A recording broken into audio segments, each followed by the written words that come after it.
Cozy games aren't real games. That's a phrase people love to throw around. That or they're a phase, a shallow trend, as if the genre isn't 40 years old at this point. The genre, long before cozy was a Steam tag or 2020 had us looking for a way to be outside without actually going outside, it was a deliberate rejection of the hectic, robotic competition that defined early games. Now, Nintendo's Pokopia and Tomodachi Life have collectively sold over 8 million copies. Stardew Valley still pushes over 100,000 players daily. Paralive's team announced they've already made enough money to fund their team for years to come. Clearly, it has a dedicated fan base. But recently, that comfort is being held hostage. Games like Heartopia are turning cuteness-loving gamers into gambling addicts, while EA's new investors are taking Olivia Rodrigo's "bleeding me dry like a goddamn vampire" as a business model suggestion. So let's get into what makes a game cozy in the first place, how the genre got here, why we finally named it, and why dismissing it as just a trend is quickly killing a genre meant for us to enjoy slowing down. So what is cozy anyway? For that, just look at the original title of Pokopia, Poco a Pokemon. From the phrase poco a poco, meaning little by little in Italian and Spanish, and poco poco, a Japanese onomatopoeia for walking slowly or even casually placing things here and there, the game highlights the 5 core characteristics of cozy games. First is a welcoming world. The space is small enough to be knowable, if not nostalgic. The NPCs have inner lives, and rarely will you be forced into a situation that threatens your safety. Low pressure comes next. There's no timer screaming at you, and no leaderboard reminding you that someone is better. If they have any of these things, it's done in a calm, at most mildly inconveniencing way. Third is customization. Whether it's your character, your farm, your island, your bookshop, or your apartment full of unpacked boxes, the act of arranging and designing makes the world all your own. Next, fulfilling needs over combat is a big one. There can be fighting, but the game's activities center around tending, gathering, befriending, and building things. Finally, it has an emotionally driven story. The appeal comes from the relationships you build, your routines, and the way the world evolves around you so that you're part of the story itself. You don't need all 5 of these turned up to maximum to feel coziness. You just need enough to set the mood, which is why even in games that aren't inherently cozy, we find these elements in pockets of safety, making them less sporadic but more memorable aspects of the gaming experience. Think of your home base, a safe house, or even a tavern in an action-heavy game. These locations reset your nervous system, letting you breathe and collect yourself before heading back out into the dangerous world. Cozy games are in that space all the way through, a breather from whatever's weighing heavily on your heart in the real world. As I've mentioned, these games aren't as new as they seem. If we take a look at the timeline of cozy games, it goes all the way back to 1985 and a game called Little Computer People. When you started the game, an animated man would walk into a cross-section of a tiny house. From there, you were his caretaker. You fed him, you typed commands that he was more likely to follow if you said please, you could pat his head, you could send him things to make him happy, sometimes he'd knock on the screen and invite you to play minigames, and even write you letters about his needs and feelings. Then in 1996, arriving in an era dominated by action and adventure, came Harvest Moon. It defied every expectation by turning what should have been a boring concept of moving to the countryside to fix up a farm and getting married into a rewarding experience. If you're thinking it sounds like Stardew Valley, you'd be right. What started in 2012 as a fan-made Harvest Moon clone, Concerned Ape wanted to fix what he felt the series had never quite nailed, so he built the version he wished existed. The result was so successful that Harvest Moon's original creator called Stardew Valley the spiritual successor to the franchise he started. Another famous franchise, Animal Crossing, was developed by Katsuya Eguchi in 2001. Working off the loneliness he'd experienced after moving away from his family and friends for work, Eguchi wanted to build a space where players could experience the warmth of a community. It pioneered games that weren't really about beating anything. The goal was whatever you wanted it to be, with the game providing gentle, self-directed milestones that evolved into the massive sandbox of customization that is New Horizons. These three games aren't exactly outliers so much as points where, in retrospect, we can trace the evolution of cozy games. The Sims, Boku no Natsuyasumi, Cooking Mama, Rune Factory, Nintendogs, all these were doing some version of the same thing decades before cozy became a marketing buzzword. So what is it about cozy games that we're drawn to? Well, people play games because they can experiment with skills and activities that would otherwise be expensive, time-consuming, or impossible in the real world. A game like Don't Starve isn't actually going to kill you, but it lets you safely rehearse the planning and problem-solving that scratches the "can I survive in the wilderness surrounded by monsters" itch. Cozy games do the same thing for a different kind of need. Instead of pressing concerns like hunger or safety, cozy games create space for higher order needs. The things that get pushed to the bottom of the list, like existential purpose and connection when survival mode kicks in. Because it's impossible to think a quiet conversation is important when you're being attacked by a bear. But not every cozy game works for every person. Coziness isn't a switch you flip, but rather a conversation between the game and who's ever pushing buttons. Coziness depends on you bringing something to it. Memory mostly, the familiarity of a place, colors, sounds, even smells that come to mind through visuals. If you're walking into unpacking right after your own overwhelming move, that game can just as easily rattle you as comfort you. Coziness, in other words, isn't a fixed thing. It's a feeling that has to land in the right place at the right time. For decades, developers made games around communication and meeting human needs. But it took until 2020 for anyone to seriously label it a genre. The word cozy itself has been around a couple centuries. Still, there's a difference between a word people use casually and a word people use collectively to define a whole category of things.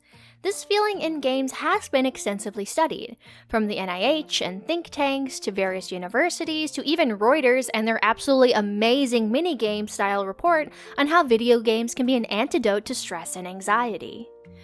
But until Animal Crossing New Horizons launched in March of 2020, just as many countries were shutting down, companies didn't have an incentive to invest deeply into the genre. I remember it pretty vividly. During that time, I lived in Korea, one of the few places to enforce extensive restrictions instead of full lockdowns. We were still encouraged to go out there and support businesses, but we got to a point where all of the businesses had curfews. Our group numbers were restricted. There were plastic dividers even at the same table. We kept our masks on except to take a small bite or drink something. Honestly, the stress for possibly catching or transmitting something to those around me was terrifying enough without worrying about breaking a rule and getting in trouble. Many people didn't see the point of going outside. Then this little game showed up, and suddenly half the people I knew were getting Switches, spending hours collecting their favorite villagers, terraforming their islands from the bottom up so we could have hangouts in a haunted village or Tokyo from the comfort of our couches and our jammies. There were people holding weddings, having dates, even filming a talk show inside Animal Crossing. The game sold over 13 million copies in its first 6 weeks across Japan, the US, and Europe, and a lot of those copies were bought by people who hadn't picked up a controller in years.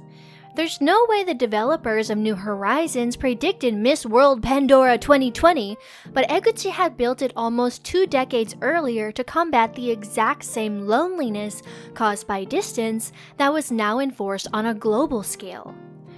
For some, the impact was especially meaningful. Suzanne Roman, an autistic advocate, has talked about how gaming became a lifeline for her daughter during lockdown. By then, most of her social life had been moved online. Her friends, scattered all over the world, chipped in to buy her an extravagant 21st birthday present. They couldn't be there in person, so they did it in the next best place where they could all meet. That's the part that often gets missed when people roll their eyes at cozy games. For neurodivergent players, isolated players, those who prefer quiet to the booms of gunfire or don't fit into mainstream gaming culture, these games are a means of connection. In the wake of all of this, the label finally stuck. Within 2 years, cozy became a recognizable Steam tag. Officially naming the genre not only helped developers who finally had language to describe what games they were making, but helped audiences find them, which can be all the motivation someone needs to build a game that will mean as much to them as to those who play it. Dorian Sinyargu, one of the developers behind Minami Lane, has talked openly about cozy games as a platform for inclusion. He and his partner deliberately built their game with characters across a wide range of colors, gender expressions, and identities, because they understood that every game is a view on how the world should be or should not be. And as Joshua LaBelle, creative director on Disney Dreamlight Valley, put it, one of the core fantasies of a cozy game is getting to live in a community where maybe there is friction sometimes, but ultimately everybody kind of pulls together. That's what most expect from a cozy game. And as the genre got named, the science started catching up to what players already intrinsically knew. A 2022 study by Hiroyuki Egami at Nihon University found that owning a game console and playing more during the pandemic actually reduced psychological distress and improved life satisfaction. Just 1 extra hour of gaming every day was associated with measurable mental health benefits. A separate study by Michael Wong at McMaster University compared casual gaming, specifically the game Flower, to a 20-minute mindfulness meditation session. The results were nearly identical. No statistical significant difference in blood pressure or heart rate between the two. Other researchers like Aaron Sujar at Rey Juan Carlos University are even investigating how video games are a potential tool for managing ADHD. Still, not all cozy games are meant to keep you fully relaxed. Some, like Spiritfarer, where you play as a fairy master to wandering souls, use cozy language to walk us through hard emotions like grief. The creative director once shared a message from a real palliative care nurse who told him playing the game had helped her process what her own profession had been doing to her, and rekindled her love for the work she'd nearly given up on. This is what games can do for people. They can validate emotions and give players language and experiences they may otherwise never been able to process. For a lot of people who'd been gatekept out of mainstream gaming culture, the word cozy was the first flag they'd ever seen planted on their behalf. But naming a thing also creates an expectation, a promise about what playing a cozy game is supposed to feel like. Once a genre has a name, players walk in already knowing what they're supposed to get from it, and expectations, as we're about to see, can be honored and evolve, or they can be corrupted.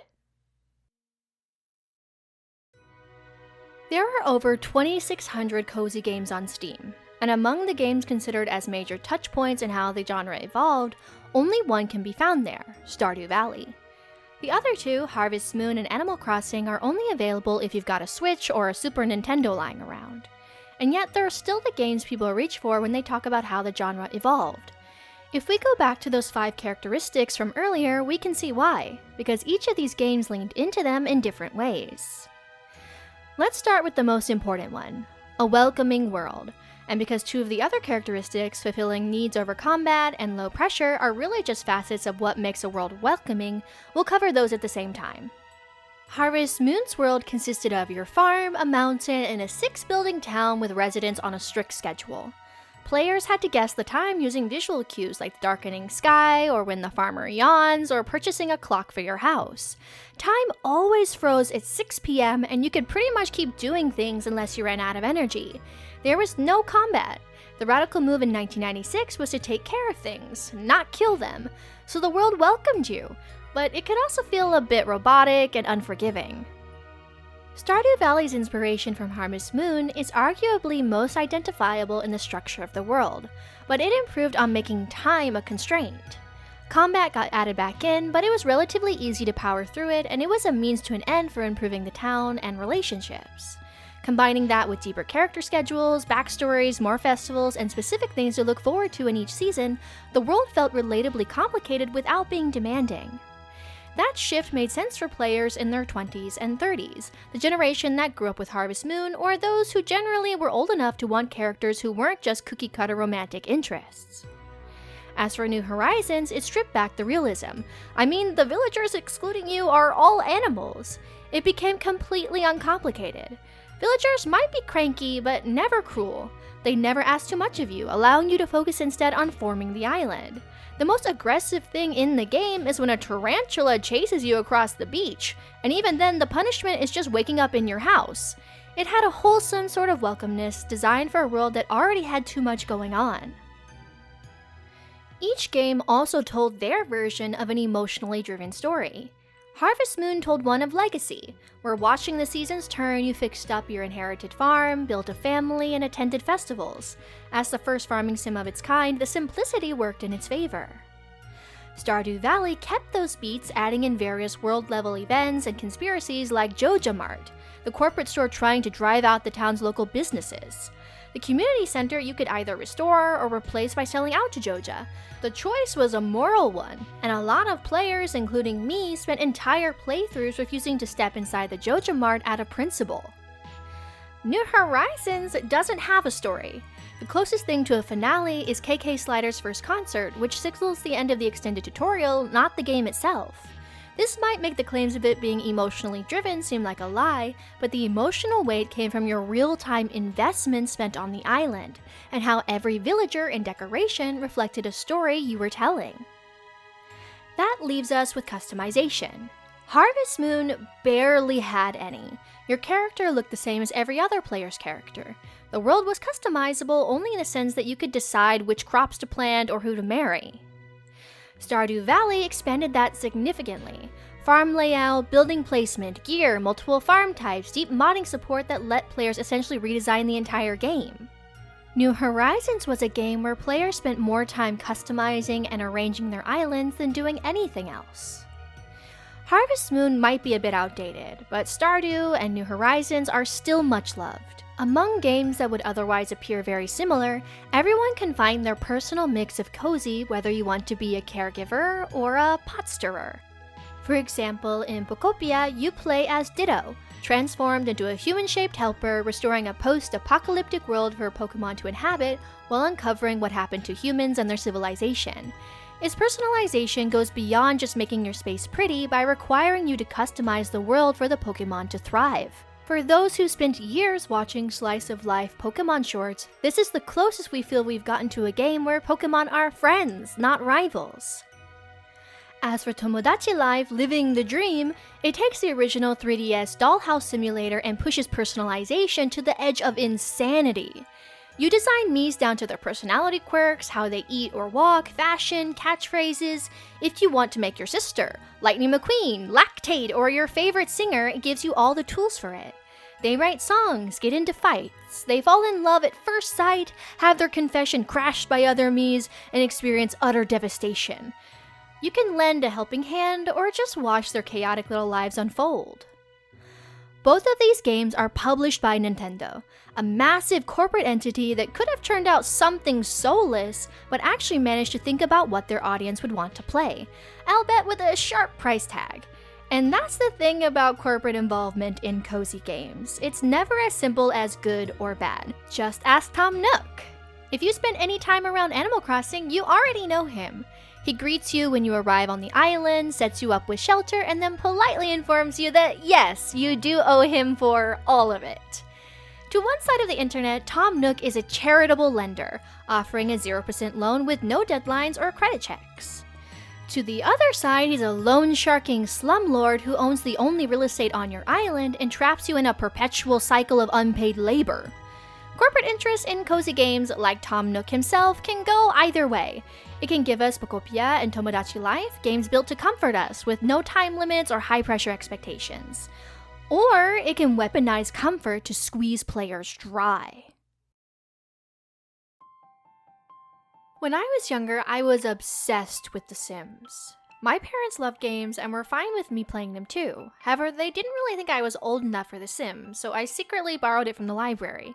It was ridiculous and my computer barely ran it, but I spent a decent chunk of time growing invested in the characters and their quirks. I went on to play Sims 2 and 3 and lots of other games in the franchise, so to say I was excited when The Sims 4 came out is an understatement. I finally had my own money, a MacBook, and friends who wanted to hang out and play together. But like with many fans, my disappointment in the incomplete dumpster fire that was The Sims 4 quickly frustrated me. It took 2 months to get pools in the game. I mean, I couldn't pull a Black Widow and drown my husband, so I felt really robbed. Not to mention, toddlers wouldn't even be added until 3 years later, creating this really weird jump from useless potato to sentient person, so I hardly felt attached to the kids. What had originally been a silly, cozy game felt soulless. which in retrospect makes sense. The Sims 4 had been conceived as an online multiplayer game. It was released in its bare-bones state following the disastrous online launch of SimCity in 2013, when EA execs panicked and ordered the team to scrap it and convert it into a traditional offline single-player game. Because they kept the original release date, the developers only had about a year to salvage the engine and build a game from the ground up. All because of this panic, the base code of the game has been notoriously difficult to build upon, which is why to this day, it has bugs and limitations that never seem to get resolved. The Sims 4 now has over 100 paid add-ons, expansions, game packs, stuff packs, kits. After all, an intentionally hollow game is more profitable, but at least The Sims had a good run before it became this. Some current cozy games like Heartopia prey on its players. If you've seen the ads online, it looks like a perfectly normal cozy game. Cute character models, soft colors, friendly NPCs, a peaceful little world. But scratch the aesthetic surface, and Heartopia's mechanics make you fear missing out if you don't participate in a gacha system notorious for repeats. Not to mention, its currency to gamble with is rarely given out for free, requiring players to spend real money. Not to mention a long list of racially insensitive content, data and privacy concerns, AI use and puzzles, pretty much all the things you probably don't want to be worrying about while trying to relax. Now, hold Heartopia in your head and look back at The Sims 4. The Sims looks better in comparison, right? Unfortunately, they utilize the same logic. They both make repeatedly spending real money feel mandatory to meaningfully engage with the game, thereby holding your comfort hostage. Thankfully, if we look at the release of Paralives, we see a pattern repeating. When Concerned Ape watched Harvest Moon decline through the 2000s and built Stardew Valley, he built the version of the game he wished existed. The Paralives team is doing the same thing now, just for the generation of fans who watched their favorite franchise slowly killed by greed. The Paralives team has been transparent about their process, releasing playable builds that encourage us to report issues and make suggestions, promising to release the features The Sims charged us for as basic updates and a UI that helps to reset and troubleshoot problems, and as The Sims left behind in its previous iteration, detailed customization of the world and the characters. People are excited not because the game is perfect, as of 2026 it's still buggy and a bit vanilla, but because it was a game made in good faith by people who seem to genuinely love what they're doing and are committed to making it as good as possible. When cozy got an official name in 2020, it suddenly became a category companies could chase, which is what many, corporate and indie, did. An aesthetic is only on the surface, so it's very easy to copy. The mechanics underneath, the part that actually makes a game cozy, are harder if a company doesn't care about listening to their audience or intentionally withhold content to make as much money as possible. And that's why dismissing cozy games as just a trend is so dangerous. It lets each new corruption pass without resistance because it's not that serious. It treats games like Heartopia and The Sims 4 as inevitable side effects of a marketing category instead of warnings about what happens when the people in charge design games for investors, not their actual players. It even lets us forget that the original games in this genre were made by people who actually believed in the deeper value of what they were building. Cozy games haven't been a trend for a while. They're a genre that isn't going away anytime soon. And as long as there's still someone out there refusing to let that go, it'll keep surviving. Even when the next Heartopia shows up, or the next EA decides the people who built it are less valuable than the people waving checks around so they can strip mine it for parts.